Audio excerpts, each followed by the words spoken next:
Shalom et bien-aimés dans le Seigneur, je vous salue dans le saint et le précieux nom de notre Seigneur Jésus-Christ. J'espère que vous vous portez tous très bien. Je me porte bien par la grâce de notre Seigneur Jésus-Christ. Nous continuons avec notre étude, et je vais plutôt appeler ça notre lecture, plutôt qu'étude. Notre lecture du livre de Jacques. Nous avons commencé Jacques au chapitre 1, Jacques chapitre 1, et nous avons jusqu'ici parlé de la persévérance. La persévérance, la patience. S'il n'y a pas d'épreuve, il n'y a pas de patience. S'il n'y a pas de patience, il n'y a pas de persévérance. Ceux qui persévèrent dans la foi, ce sont ceux-là qui ont des épreuves et qui ont la force et le courage par le Saint-Esprit de patienter. Ce matin, nous allons parler de la sagesse. La sagesse. Jacques, dans son livre, dans Jacques au chapitre 1, le verset 5, parle de la sagesse. Jacques chapitre 1, le verset 5, nous parle de la sagesse.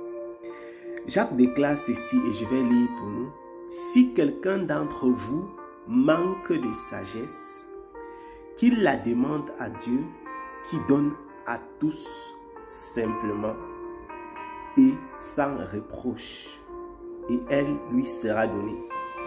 Si quelqu'un d'entre vous, si quelqu'un d'entre nous manque de sagesse, qu'il la demande à Dieu, qui donne à tous simplement sans reproche, et elle lui sera donnée. Pourquoi ce décalage? Pourquoi ce décalage? Pourquoi Jacques parle de la sagesse après avoir parlé tout de suite de la patience? Nous venons de voir Jacques parler de la patience, de la persévérance dans les difficultés, dans l'épreuve. Et du coup, on a l'impression qu'il saute du coq à l'âne pour parler de la sagesse. Je vais vous dire quelque chose, mes bien-aimés. Si vous n'avez pas la sagesse de Dieu, vous ne pouvez pas persévérer. Je répète. Si vous n'avez pas la sagesse de Dieu, vous ne pouvez pas persévérer. Je vous exhorte à lire le livre des Proverbes au chapitre 8. Tout le livre des Proverbes présente la sagesse. En réalité, la sagesse, c'est la personne de Jésus-Christ. Lisez particulièrement le livre des Proverbes au chapitre 8. La sagesse, c'est la personne de Jésus-Christ. Je reprends. La sagesse, c'est la personne de Jésus-Christ. C'est la sagesse de Dieu qui peut vous aider à persévérer dans la foi. Je reprends. C'est la sagesse de Dieu qui vous aide à persévérer dans la foi. C'est la sagesse de Dieu qui vous donne de marcher dans la patience.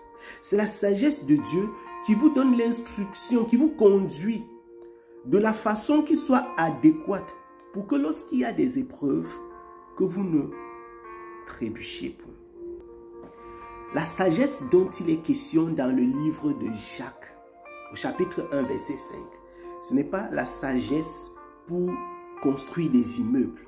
Ce n'est pas la sagesse pour être premier de votre classe. Ce n'est pas la sagesse pour avoir beaucoup d'argent.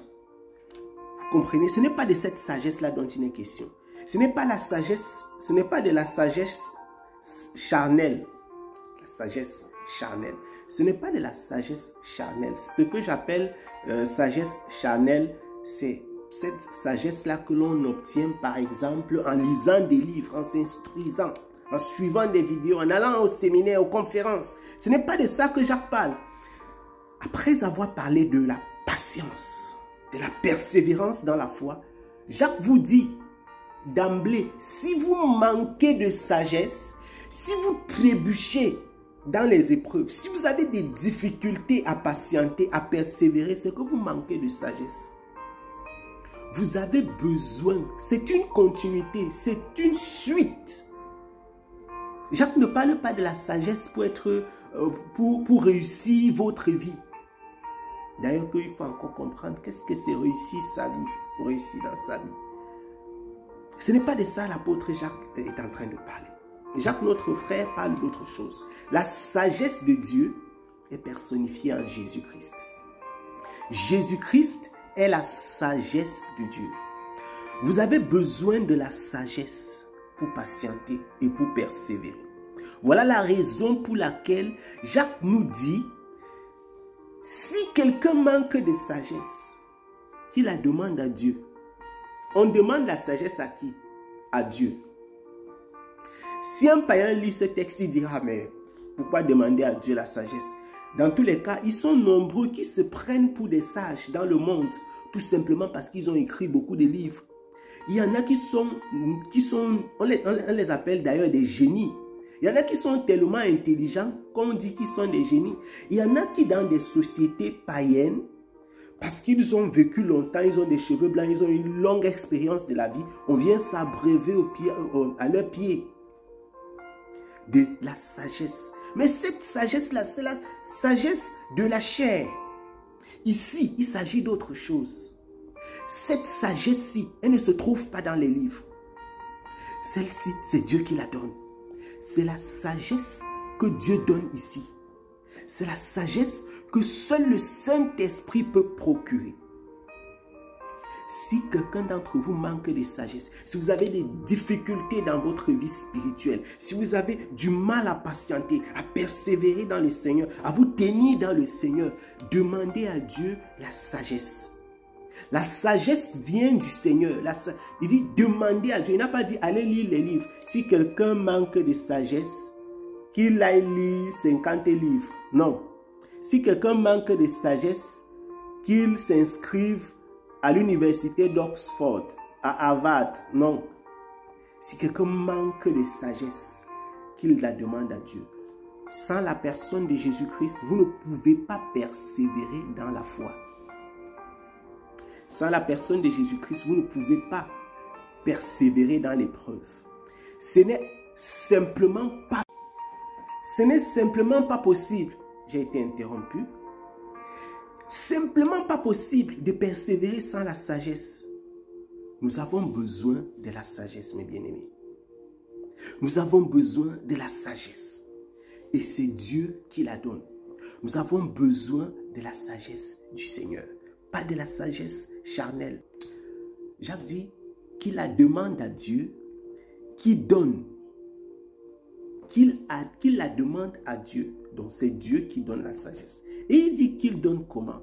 Qui donne à tous simplement. Est-ce que tous ont la sagesse? Il faut encore comprendre le sens de ce tous-là. Il faut lire les Écritures doucement. Il faut lire les Écritures doucement. Qui la demande à Dieu, qui donne à tous simplement. Ce n'est pas pour dire que Dieu donne la sagesse à tous ceux qui sont sur la terre, à n'importe qui. Ça veut dire que tous ceux qui ont la sagesse, c'est Dieu qui la leur a donnée. Je reprends encore doucement. Qui la donne à tous simplement. Il faut lire ce texte dans d'autres versions de la Bible. Tous ceux qui ont la sagesse, c'est Dieu qui la leur a donnée.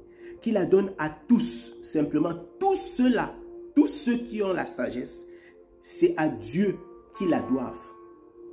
La sagesse dont il est question ici, c'est un don de Dieu. On ne peut pas l'avoir d'une autre manière qu'en allant vers lui, qu'en implorant sa grâce, qu'en implorant sa miséricorde, qu'en lui demandant. Tous ceux qui ont besoin de sagesse, qu'ils se retournent vers le Seigneur, qui donne à tous. Tous ceux qui ont la sagesse, c'est Dieu qui a donné. Tous ceux qui sont en Christ, ce n'est pas la grâce et la bonne miséricorde du Seigneur qui la donne à tous simplement. C'est parce que c'est une grâce. La sagesse, c'est une grâce. Il la donne à tous simplement parce qu'on la lui a demandé. Pourquoi il faut la sagesse? Parce que sans elle, vous ne pouvez pas persévérer. C'est ça la sagesse de Dieu. La sagesse de Dieu, c'est la personne de Jésus-Christ. C'est la vie de Jésus-Christ en vous. C'est celle que le Saint-Esprit vous donne. C'est celle que le Saint-Esprit apporte quand il règne, quand il domine dans votre vie. et sans elle, vous ne pouvez pas marcher chaque jour avec le Seigneur. Vous ne pouvez pas traverser les épreuves. Vous ne pouvez pas persévérer à travers les difficultés. Sans la sagesse de Dieu, il vous est impossible de suivre le Seigneur de façon constante. Pourtant, souvenez-vous, la parole du Seigneur déclare que nous devons persévérer jusqu'à la fin, sans faillir en rien. Nous devons persévérer, persévérer jusqu'à la fin, sans faillir en rien. Nous avons donc tous besoin de cette sagesse, besoin de la personne de Jésus-Christ, besoin de la vie de Christ en nous. Je vous exhorte encore, mes bien-aimés, à lire Proverbes chapitre 8. La sagesse crie dans les rues. C'est lui, c'est le Saint-Esprit. On a besoin du Seigneur. Et je prie, ma prière, c'est que le Seigneur nous accorde cette sagesse. Que toi qui me suis, que le Seigneur t'accorde véritablement de recevoir cette sagesse. La sagesse qui donne de pouvoir détecter les œuvres des ténèbres. La sagesse qui accorde le discernement, qui te fait voir d'avance les pièges du malin. La sagesse qui donne de pouvoir patienter dans la difficulté. La sagesse qui donne de pouvoir s'attendre à Dieu et non à la chair. La sagesse qui donne de demeurer attaché à Christ et non à notre propre intelligence. C'est de cette sagesse dont nous avons besoin. Nous avons besoin de la personne de Jésus-Christ. Nous avons besoin de la vie de Christ, qu'elle puisse demeurer, régner et diriger. Nous avons besoin de lui. Si quelqu'un manque de sagesse, qu'il la demande à Dieu, qui donne à tous, simplement, sans reproche, et elle lui sera donnée. Mais il y a une façon de demander, et c'est ce que nous verrons dans la prochaine vidéo. Je vous salue dans le saint et le précieux nom de Jésus-Christ. Shalom.